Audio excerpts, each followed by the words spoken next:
जय हिंद, राम राम. तुमचं सर्वांचं फौजी फार्मिंग या यूट्यूब चॅनलवरती सहर्ष स्वागत आहे. आपला व्हिडिओ बऱ्याच दिवसानंतर येतो आहे. आपण जरा थोडासा अभ्यास वगैरे करत असल्यामुळं आणि आपण बघित असेल छावा कादंबरी वाचत होतो, त्यामुळे बराचसा वेळ आपण व्हिडिओ काय टाकला नाही आणि थोडंसं शेड्यूल वगैरे बिझी असल्यामुळे व्हिडिओ काय ड्युटीमुळे टाकता आलेला नाही. तर आता आपण आज व्हिडिओमध्ये पाठीमागच्या 1-1.5 महिन्यात काय काय अपडेट झालेले आहेत बघूया. आपण एक बिनजोडचं मैदान पण केलं होतं, त्याचा पण आपण शॉर्ट व्हिडिओ टाकलेला आहे, जो की निकाल बारूद आणि देवा सामन्यात दिलेला होता. तर आता मिसाईलच्या आपण नाक्या करतो आहे. ही मिसाईलच्या नाक्या आज आपण आत्ता 25 तारखेला करतो आहे. त्याच्यामुळे काल आपण मिसाईलच्या नाक्या करत असताना तो पळून गेला होता. तर तुम्ही बघू शकता त्याचा व्हिडिओ.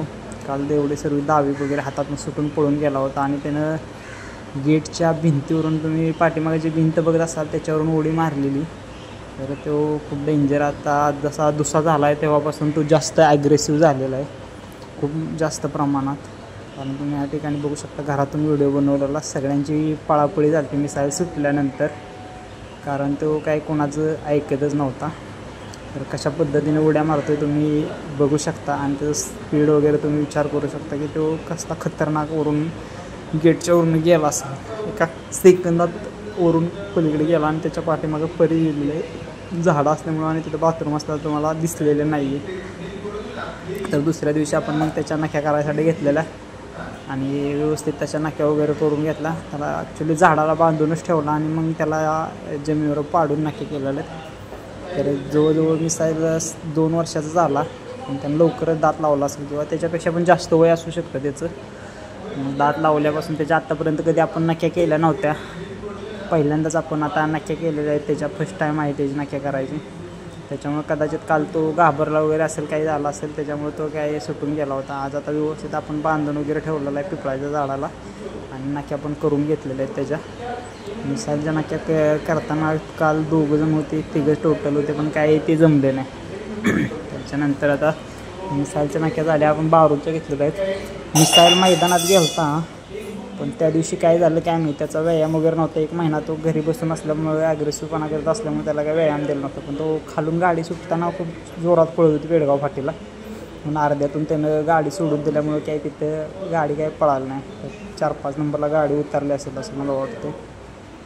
बारूद पण आता खूप उंच वगैरे झालेलं आहे, चांगला आहे बारूदची स्पीड. कारण बारूदनं बिनजोडला खूप अशी छान गाडी पळाली होती. कारण जो हा होता त्याच्यासोबतचा सोन्या ॲक्च्युली त्याच्या आधी 1-5-7 बिनजोड आधी पळून आलेला होता आणि तोही सोन्या बिनजोड विन होऊन आलेला होता. आणि त्याच्यानंतर आपले सोन्या बारूदसोबत बिनजोड पळायला गेला होता.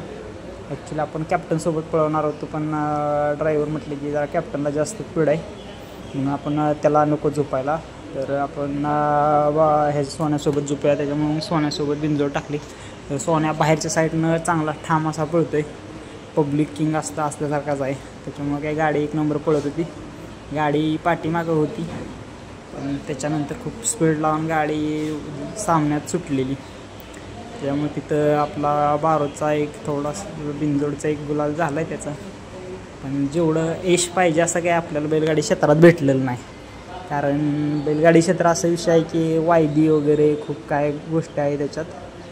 तरी आता नाक्या केल्यानंतर ऑइल लावतात, कारण नाक्या स्ट्रॉंग वगैरे होतील. आणि तशा दोघांच्या पण नाक्या खूप स्ट्रॉंग आहेत. आपण काळ्या नाक्याच्या आहेत त्याच्यामुळं काही नाही, नाक्या अशा एकदम जबरदस्त नाक्या आहेत त्या दोघांच्या पण, काही इश्यू नाही. आणि काल गेटवरून उडी मारल्यामुळे मिसाईलसाठी आपण डॉक्टर पण बोलवलेला. डॉक्टर वगैरे पेनकिलरचे वगैरे इंजेक्शन वगैरे केलेले आहेत त्याला. त्याच्यामुळे काही त्याचा काही एवढा अडचणीचा विषय नाही. तर आता 29 तारखेला सतोबा यात्रेनिमित्त सतोबा केसरीचं जे मैदान आहे त्या ठिकाणी आपल्याला बारूद आणि पक्ष ही जोडी पळताना दिसेल. तर बघूया आपण कोणत्या गटात वगैरे कसं काय पळतात. आणि आपण जेव्हा सुट्टी येईल 5-6-7 तारखेपर्यंत, तेव्हा आपण मिसाईलला फेर वगैरे मारून व्यायामात आणूया. कारण मिसाईलला कोण सर्व घाबरतात आणि परी आहे खूप आता सुंदर अशी झालेली आहे, परी ॲक्टिव्ह झालेला आहे. आणि मॅट वगैरे आपली तर काय तुम्हाला सर्वांना माहीत आहे, आपण इथंच ठेवलेले असतात. बाकीचे व्हिडिओ पाठीमागचे आहेत, हे पत्रे वगैरे मारलेली कालचे आणि आजचे व्हिडिओ आहेत. तर मिसाईल बारूद बऱ्याच दिवस झालं, 15 दिवस घरी बांधून असल्यामुळे आता सतोबाच्या मैदानासाठी त्याची तयारी चालू आहे. 5-7 दिवस झाले त्याला आपण व्यायामासाठी असं चालवाय वगैरे घेऊन जातो आहे. खूप मस्ती करतो कारण आता इसणी वगैरे कासारा असतो. आणि त्याच्यानंतर बारूद आणि मिसाईलला दोघांना पण आपण ट्रायल केलं की दोघांना झोपून चालवलेलं आहे गाडी त्यांची, कारण खूप ॲक्टिव्ह आहे मिसाईल आणि बारूद. तर चांगली गाडी चालते. बघूया लवकरात लवकर आपण कोशिश करूया दोघांचा पुन्हा एकदा मैदानात घेऊन जाण्याचा प्रयत्न करूया. काय कशी काय गाडी पळते बघूया एकदा. आता काय आपण फेरा वगैरे मारणार नाही. 29च्या मैदानानंतर मिसाईलचा वगैरे व्यायाम घेऊ 30 ते 2-3 तारखेपर्यंत. त्याच्यानंतर मस्तमध्ये मैदानात काढूया. 9 तारखेनंतर 9 तारखेला आपला मुलगा त्याचा बड्डे आहे. त्याच्यामुळे 9 तारखेनंतर शक्यतो मैदानात आपल्याला बैल दिसेल मिसाईल.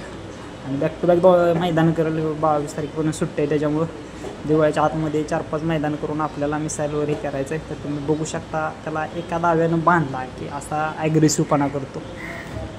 तर बैलगाडी क्षेत्राविषयी आपण बोलत होतो.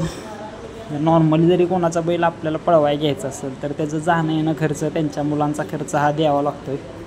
आणि काय मोठा बैल आपल्याला वाटलं की हा पळवायचा आहे तर ते काही कोणी गॅरंटी देत नाही की तुमचा बैल गट पास होईल वगैरे 10,000 15,000. ते डायरेक्ट म्हणतात तुमचं वासरू जर पुरलं तरच तुम्हाला बैल मिळेल असं आहे.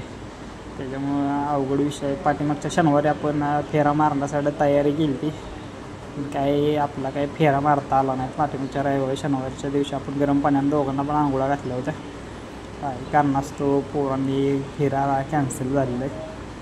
तर बघूया आता आपण नेक्स्ट नियोजन आता 29ला डायरेक्ट मैदानातच काय होतं आहे ते बघूया कसं काय नियोजन होतं आहे. शक्यतो जर गाडी मोठी असेल तर आपण मग ते तिघांना पण घेऊन जाऊन बघूया. बारूदचा पण फेरा मार मिसाईलच्या व्यायामासाठी आपण हे जोडलं होतं, टायर वगैरे जोडून त्याला चालवलं आहे. आणि ते काय दुसऱ्या दिवशी तो तसा मस्ती त्याला येतेच, त्याच्यामुळे त्याचा विषय जरा गंभीर आहे. बघूया सर्वजण घाबरतात त्याला सोडायसाठी वगैरे. तर त्याला कासरा पण त्याच्या दावी बांधल्यामुळे त्याच्या अंगाला बॉडीला हे झालं होतं, थोडंसं खरचटलं होतं. याच्यानंतर आता व्यायाम बघूया. उद्याच्याला त्याला चालवायला लागेल. नक्की वगैरे केलेलं आहे. सातत्य ठेवा व्यायामात. आणि बघूया प्रॅक्टिस मॅन इज परफेक्ट बोलतात, काय होतं आहे ते बघूया. लवकरच आता गाडी पळेल. बघूया आता जे बैल वगैरे चांगला भेटेल त्यांच्यासोबत पळून आपण गट वगैरे सेमीला पात्र झाली पाहिजे गाडी, असे प्रयत्न चालू आहेत. लवकरात लवकर आपल्याला गुलाल मिळायला पाहिजे अशा अपेक्षा आहेत. बघूया, अपेक्षाच ठेवू शकतो, याच्यापेक्षा वेगळे काही करता येणार नाही. आणि बैलगाडी शक्यता कसं आहे खर्च वगैरे खूप होतो आहे. असं नॉर्मल माणसाचं सर्वसाधारणचं काम नाही, कारण सगळ्यांचा खर्च बघितला तर भरपूर मोठ्या प्रमाणात खर्च होतो आहे. त्याच्यामुळं अवघड आहे. बैल सांभाळणं पण मुश्किल आहे शर्यतीची. एखादा बैल ठीक आहे पण त्याची वायदी वगैरे ते तिथंच येतं आहे. फेरा काढायचा, काय करायचं, पोरं वगैरे. धन्यवाद, थँक्यू.